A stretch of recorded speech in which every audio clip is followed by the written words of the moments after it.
Hi, everybody. I did my midweek chat taping yesterday. I was in the mountains by a beautiful lake, and I will publish that, but I didn't want to just publish that after hearing news after I got out of the mountains that a lot of us heard today about the shooting at Annunciation Parish school in Minneapolis and the death of an 8-year-old and a 10-year-old at Mass. They were having one of their first days of school, and maybe their first school Mass of the year, and 23-year-old came into the church, apparently a former student whose mother worked there, and shot, as you know, and killed 2 and injured 14. And so we grieved that today, and I didn't want to just throw up a chat without acknowledging that. It's not worse than any other school shooting, but when it's a Catholic school and you have a Catholic school and we have school Mass, it's just easy to think, an 8 and 10-year-old, that could be, Billy and Susie, who I know, and it's a little easier to empathize and to feel the horror of it. I know that tomorrow, if anyone's interested, they're having tomorrow being Thursday at noon at Regis Middle School, High School in Eau Claire. They're having a prayer service. I will still be here. I'm coming home Friday night. But that's something the whole public's welcome to attend at Regis at 12. I have a friend who lives near that school and who teaches in Catholic school elsewhere, and so she kind of shared the horror of the day. She said for her, she just was in shock and now is just being infuriated, as I know a lot of people are, that we don't do anything to stop guns from being so accessible and or to help people with mental illness, which assuredly must be a play in this. Hurt people hurt people. I guess I heard that once and I believe it. We need healing in our culture and our society, and I don't know what the assailants' hurts were. I heard that the shooter had gender identity issues, so I pray to God that they don't sculpgate all people with gender identity issues as prone to violence or something. That would be wrong, I think, and just adds to another piece of the public debate, I guess. So I hope it doesn't turn against any group of people. How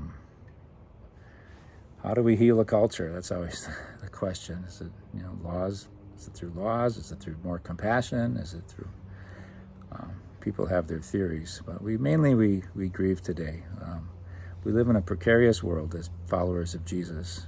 We commend the souls of those 2 children to God and are heartbroken in sympathy with the families. I'll read something from the Bishop of St. Cloud. I thought was quite good. I read a lot of quotes today on the drive back from Mount Rainier area. And the Bishop Neary from St. Cloud said, "Our hearts are shattered by the horrific act of violence. Families were entrusting their loved ones to the care of the church. I grieve deeply with the families, students, and staff. I grieve with every person who now carries the trauma of this senseless violence. As Catholics, we believe in the dignity of every person. That dignity is destroyed when violence becomes routine. Our Lady of Sorrows, intercede for us. Be with your people." I thought that was well said. But that's the one that struck my heart the best, is just that we grieve together. We never stop being followers of Jesus. Sometimes a tragedy like this in a church is like, oh my gosh, how could you let that happen, God? People were praying to you and you let them be killed. It's a fair question. I always look to Jesus, not as one that's going to prevent suffering and violence, but as one who endured it to show that he's with us and that it's not the end. But still, we grieve very terribly. So I just wanted to say that as an introduction to the chat, so the rest of the chat doesn't seem real glib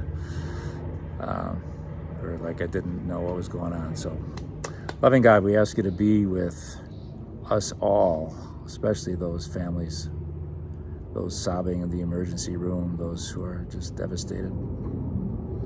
and all of us whose hearts in empathy are broken. Help us to learn to live together as a healing community, following the footstep of Jesus, who wants all the people to live as his body, in harmony, caring for those who are hurting. Help us to walk on as your disciples, carrying the cross with you. We ask this through Christ our Lord. Amen. Bye now. Hi, everybody. This is the midweek chat. This is Tuesday when I'm talking, but I won't get out of I'm in the wilderness. I'm in the Goat Rocks wilderness, near the Gifford Pinchot National Forest, just south of Mount Rainier in Washington State. So I thought this was a pretty good place. My friend Jim is over there. You might hear him say something to me. Like he just said, there's a fish here. It's only 3 inches long. This is called Lost Lake, and it was rather a chore to get here, I have to say. It probably took maybe 3 hours, not so bad, but up from where we were. So actually, I'd rather go up than down. As you get older with the bad knees and ankles and stuff, it's harder on the lungs and the heart to go up, but it's harder on the legs to go down, as many of you know. So anyway, I'm out of email range. I think Christine said, please just mention that we have the outdoor mass, not this Saturday, but the Saturday afterwards, September 6th. And between now and then, school starts. So we'll have, after Labor Day, school will be starting up on September 2nd.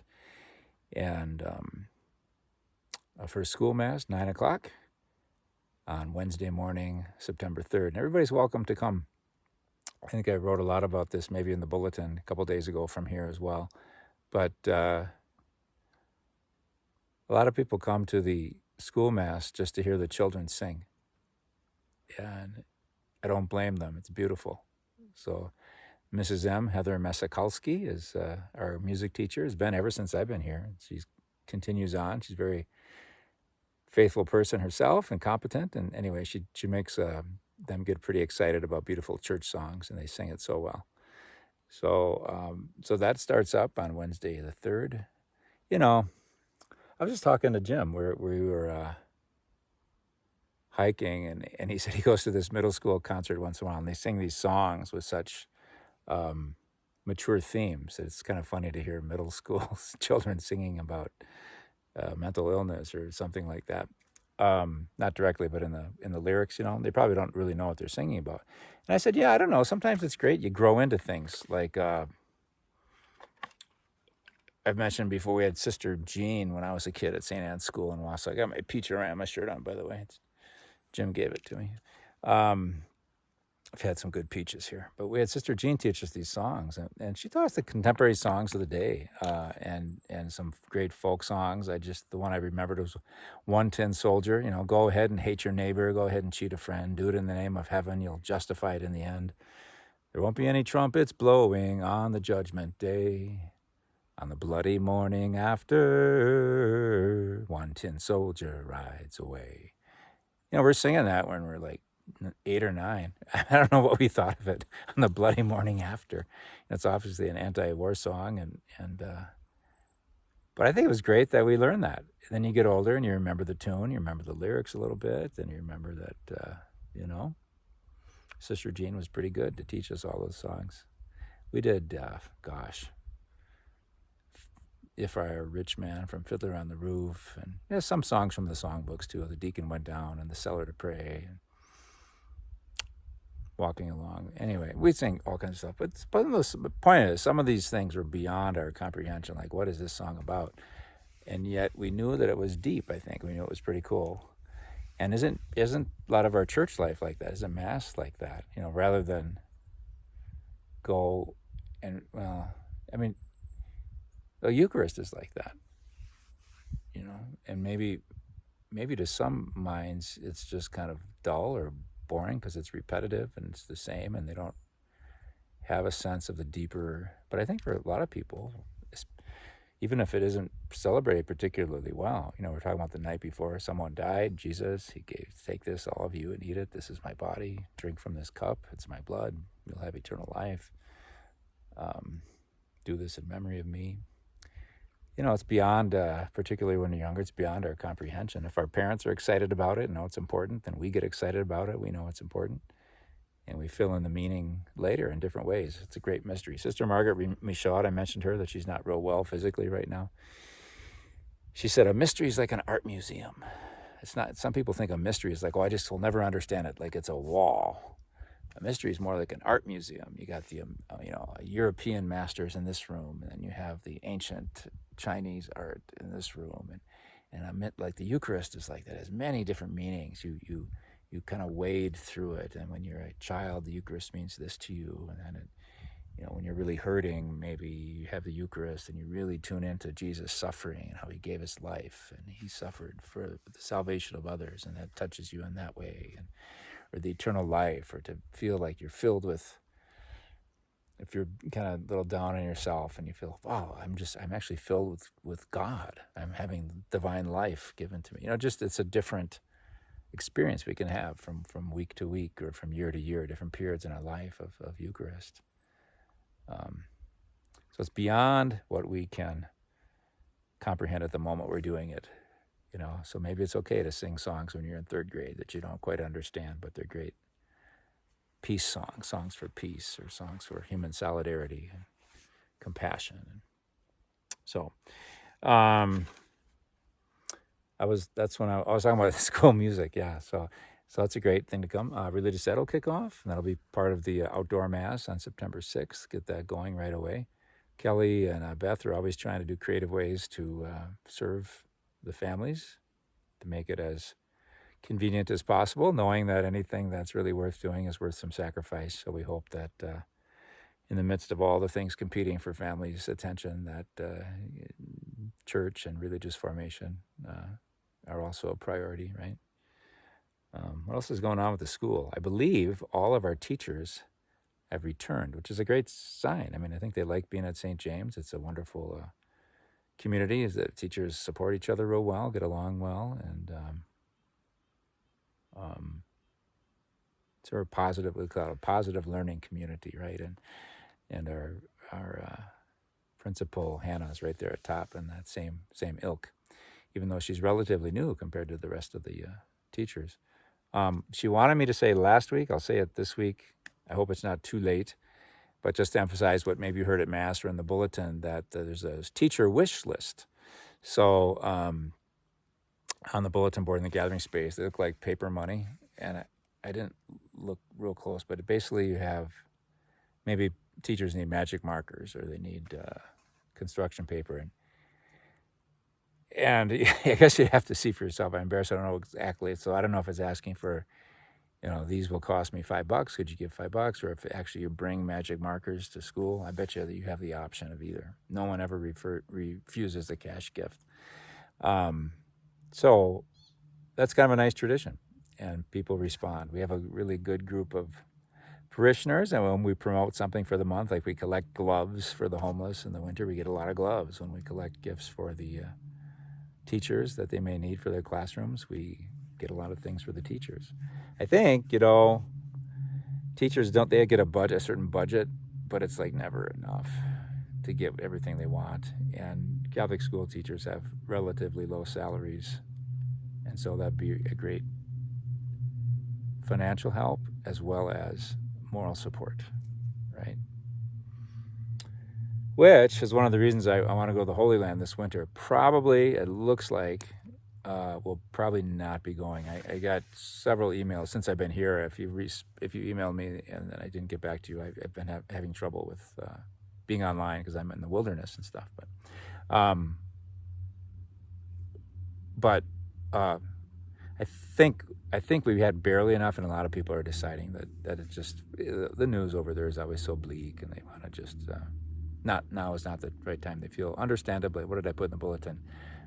For understandable reasons of caution, something like that. So, but I still would like to go. Okay, so anybody, I don't have to cancel until October. So if anybody sees that. And I thought of that in terms of the teachers, because for the Christians over there, our presence offers just financial and moral support. And I think that's great. The gal who helped us get olive oil, I ordered olive oil like 6 weeks ago. I'm sorry. And she said they got the order, and she's a great person, but she just took a job starting her own business. So maybe our order fell through the cracks. So when I get back, I'll have to contact someone else. So the L'Arche community in Bethlehem, where we got the oil, that still exists, and they're doing good work. But the person who I ordered the oil from, just took a new job. So anyway, that's why we didn't get the oil yet. People ask, which I think is great. It's really good oil. I made pesto before I left because I wanted to use the beautiful crop of sweet basil that I have growing in my garden at the rectory. And I thought maybe when I got back, it'll all be dried up. I should have texted somebody to see if they could water it. Maybe someone was proactive and did it. So I have tomatoes and basil growing, and I need it. Maybe it's been raining in Eau Claire. I don't know. And I have some plants inside too that need water. Shoot. Okay. That's, price, everything has a cost. Maybe that's most of the parish news. Okay, isn't it beautiful? I'll get out of the way for a second and see this whole thing. Oh, not great. I mentioned when I was talking about Cardinal Newman a couple of weeks ago that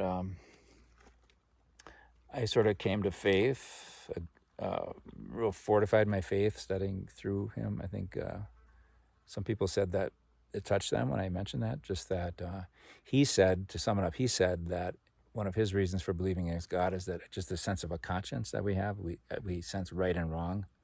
Sometimes we bemoan the fact that some people don't seem to have a sense of right and wrong. But Cardinal Newman, he lived in a time where people seem to, I guess. And he said, why would we have a sense of right and wrong? He said it implies sort of a judge beyond us, before whom we are right or wrong, someone who would judge our actions right or wrong. There's a truth. There's something objective. He says, it's like God. And so I was struggling with faith in college, and I was reading this, and I had that as my background, and I went to the lake, not as grand as this, but I just felt so fantastic just sitting in front of the lake, and the ducks landed, and some loons on the lake were camping on, by the way. And I was just filled with the feeling that I named it. It was gratitude is not a feeling. I don't know what the feeling was. Lightness, tingles or whatever, but it's like, why am I feeling so darn good? And then the reason was, I think I was so thankful. I was just so glad to be where I was, and in that moment of time. And just like a conscience implied to Newman that there's an existence of truth or something beyond just his own little mind. So for me, that sense of gratitude implied someone to thank, and because I didn't make that scene, so I thank God. That's just always been said. So it's easy. I love going to nature. I feel that again, the sense of beauty and wonder. Isn't that just an incredible color? We jumped in the lake and we swam yesterday. It was plenty cold.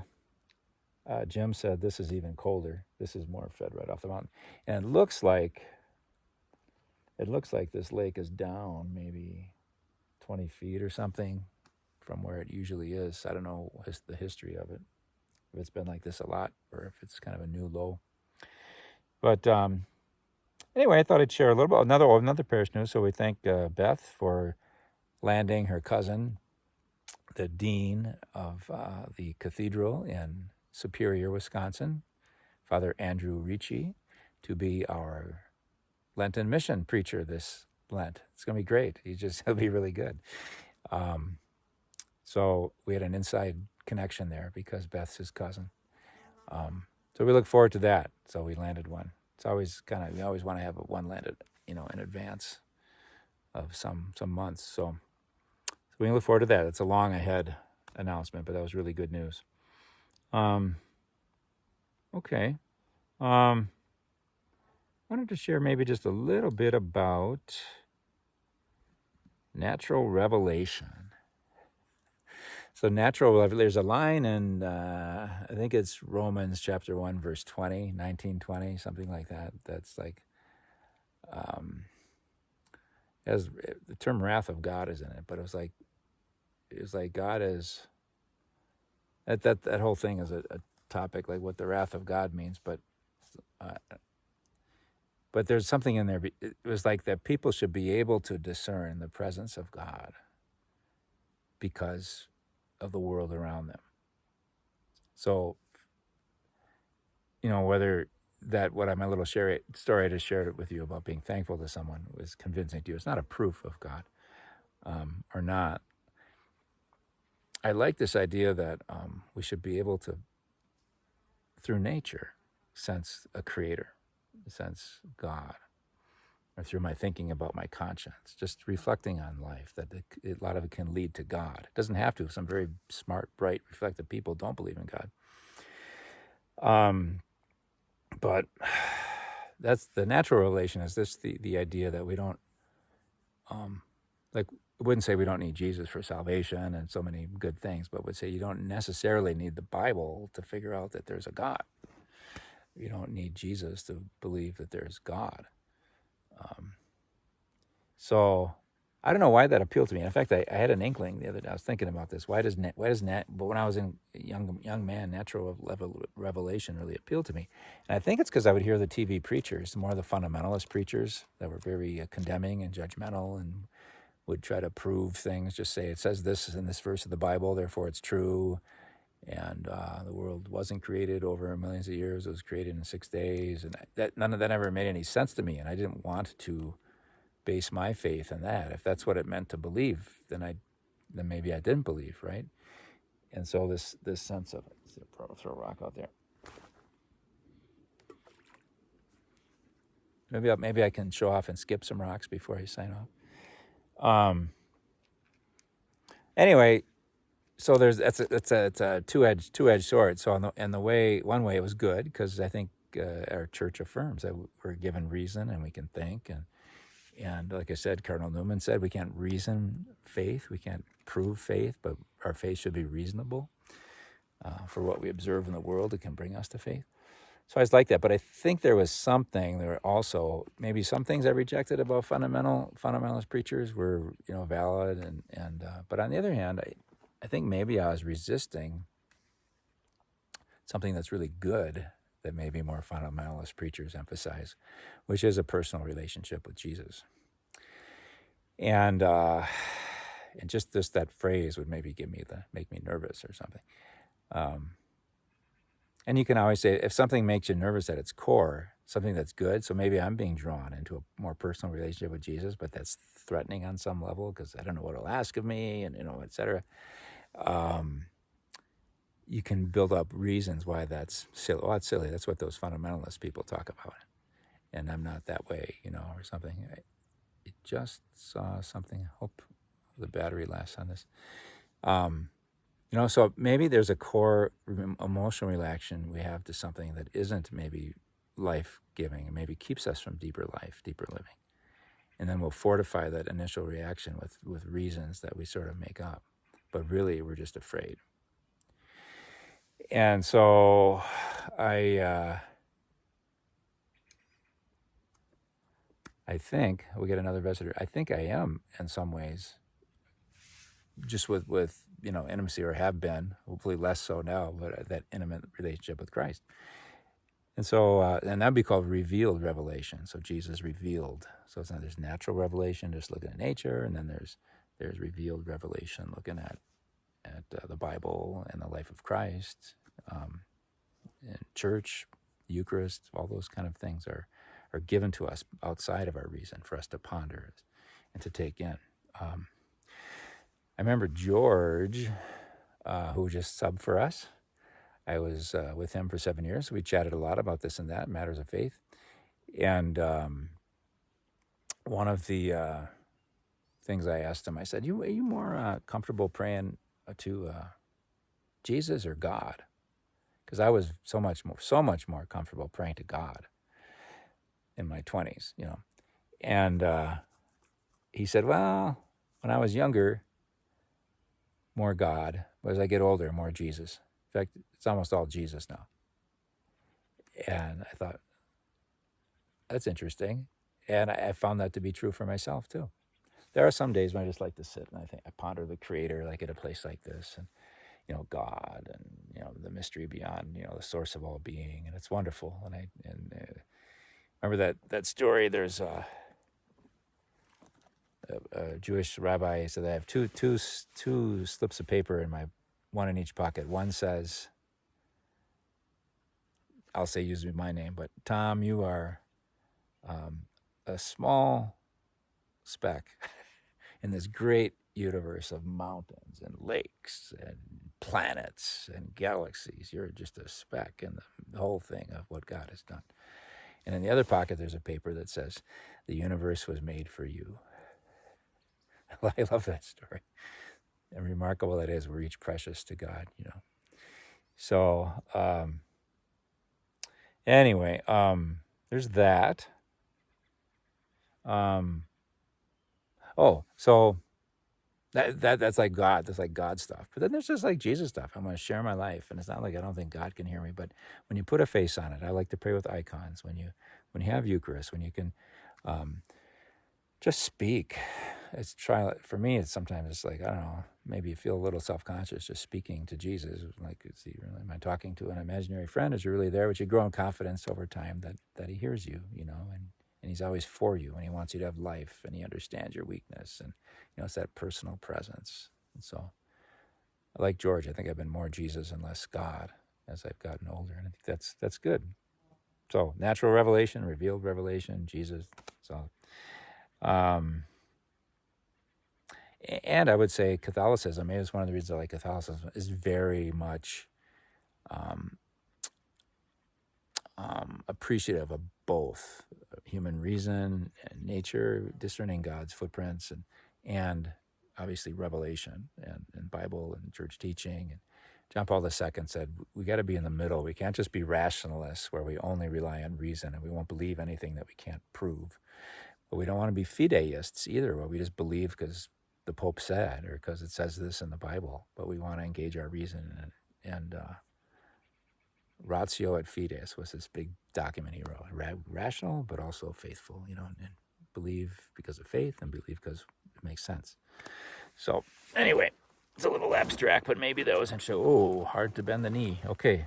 So I'll say a couple nice things. So I met Anita today, this week. I used to be her assistant when I lived in Seattle. She was a master in social work, and we did, we'd have socialization groups in nursing homes, everyone with a mental health diagnosis, dementia, depression, schizophrenia sometimes. Anybody with a diagnosis would be our clients. And we'd sit in a group, we'd go over the events of the day, sing the old songs, Daisy, Daisy, give me your answer, do. So we're reminiscing a lot about that, and Anita's getting more frail. I never know when the last time I'll visit her will be. It could be this past week. She's 88, and her husband and I get along real well, too. He was there. And anyway, she said, I get old now, and I'm suffering because we worked with older adults. And she said, we spent all those years trying to help older adults. And now I get old myself. And I realize I had no idea what they're going through. I had no idea what it's like to be old. And then she said something I enjoyed. She goes, in the end, I think we were just trying to make people happier. We had all these mental health diagnoses and case notes and all that stuff. But we were just trying to make people happy for an hour when we were with them, because she gets visited by an MSW now, which was her old job, and in home care or hospice. And she says, I don't know, we just talk and I feel better when she's gone. And I think it's just lovely. And I go, I think that's maybe what we were about. We just wanted to make people happier for an hour. Then Jim and I went out to dinner with Chrissy, and we're talking about all kinds of things. People have children with all kinds of different things going on in their world and lives, and things that maybe a lot of people don't understand. And she goes, I just ask questions. I don't judge anyone. I just ask questions. I'm like, oh, what's that like? Or how do you do that? Or how did you know this was the case? Or, when did you start doing that? Or when did you? Because I just ask questions. And so that's sort of what I took away from being with Chrissy. She's just a wonderful person. She works at Costco now. She used to be a fitness guru. She married a guy from the Czech Republic, a hockey player.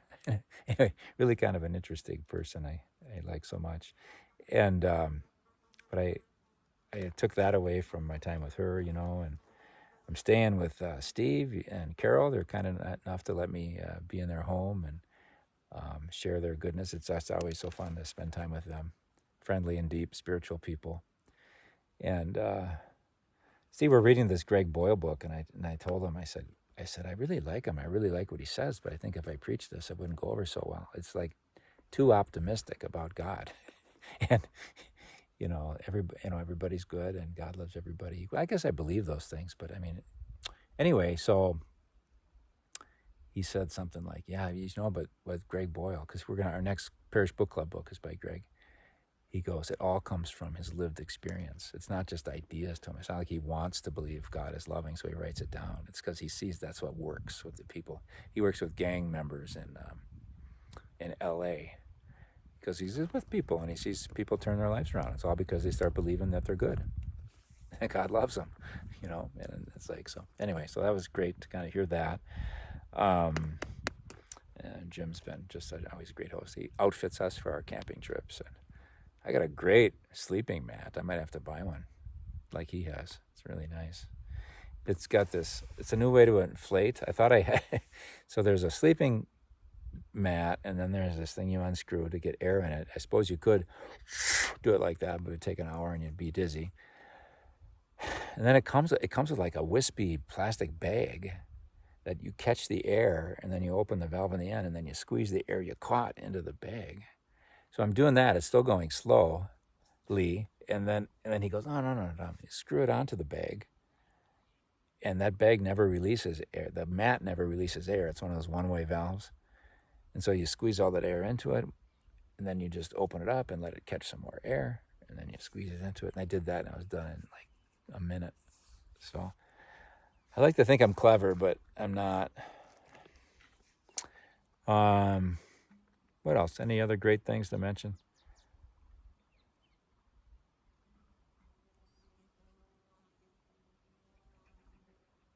I think maybe not. Eating at night. It's really great to get out in nature. Like last night, we had a freeze-dried dinner, and we made it. And I enjoyed chicken and rice, rehydrated in boiling water. And I thought, man, if I was home, this wouldn't be enough. I'd go for go for a bowl of cereal, or if I had something sweet or some chips and hummus, or I'd be eating more. And we didn't have more, and I'm glad, because it was enough. And then I forget about my hunger. 15 minutes later, and I go to sleep great, get up, then I'm hungry. Anyway, there's just a lot of habits we develop when we live in the city. And, we got refrigerators, and we got shelves full of stuff. And it's just, I don't know. It's good to get away, good to be in touch with nature. So why don't I just close with that? And maybe say a little prayer. I'll get out of the way here. Lost Lake here, south of Mount Rainier. Loving God, we thank you for our lives in this little, very peaceful part of your universe. We give you thanks. It's easy to feel thankful here. I know, that in a lot of places there is not such peace. I fantasize that when I get home there will be a ceasefire in Gaza and Ukraine. Maybe there will be. We keep praying for it. We keep wanting it.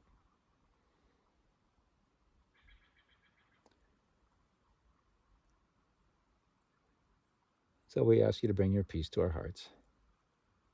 Wherever we are, if we're in the midst of a busy day, shopping, worrying about things that are rightly to be worried about because they're important, may we never lose sight of the fact that in the deepest heart of hearts, you live there, your love lives there. We are a small part of your vast universe, and we are each precious to you. Thanks.